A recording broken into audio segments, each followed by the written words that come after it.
तामिळनाडूच्या मदुराईमध्ये दीप प्रज्वलित करण्यासाठी मुसलमानांनी विरोध केला, कारण त्या मंदिराच्या बाजूला एक दर्गा आहे, त्यामुळे दीप प्रज्वलित केलं तर त्यांच्या भावना दुखतात असं त्यांचं म्हणणं आहे. त्यानंतर हे प्रकरण मद्रास हायकोर्टामध्ये गेलं. मद्रास हायकोर्टाचे न्यायमूर्ती जी.आर. स्वामीनाथन यांनी हिंदूंच्या बाजूने निकाल दिला, पण कोर्टाला न मानणारे DMK सरकार यांनी तत्कालीन तिथे 144 कलम लागू केली आणि त्या दीप प्रज्वलनावर पूर्णपणे प्रतिबंध आणला. पण एवढ्याने यांचं मन नाही भरलं, तर इंडी गठबंधनचे जेवढे पण नेता आहे हे चेहरे लक्षात ठेवा. यांनी त्या न्यायमूर्तीला पदावरून हकालपट्टी करण्यासाठी हक्कभंग प्रस्ताव पास केला आणि त्यांना पदावरून काढण्यासाठी पूर्ण नियोजन केलं. म्हणजे तुम्ही विचार करा की हिंदूंची भावना काय आहे, हिंदूंची लायकी काय आहे. आता माझा प्रश्न पडतो त्या हिंदूंना जे हे यांना मतदान करतात आणि पदावर बसतात, तुमच्या पूजापातीपासून यांना किती घृणा आहे हे याहून लक्षात येतं. पण मला धक्का तेव्हा बसला जेव्हा हिंदू हृदय सम्राट बाळासाहेब ठाकरेंचे वारसदार उद्धव ठाकरे ते सुद्धा यामध्ये सामील आहे, त्यांनी पण याच्यावर सही केलेली आहे. म्हणजे विचार करा, मुस्लिम तुष्टीकरणाच्या राजनीतीसाठी हे लोक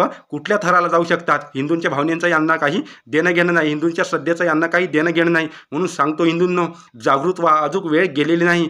एकजूट व्हा, संघटित व्हा आणि संघर्ष करा, तर तुम्ही टिकाल.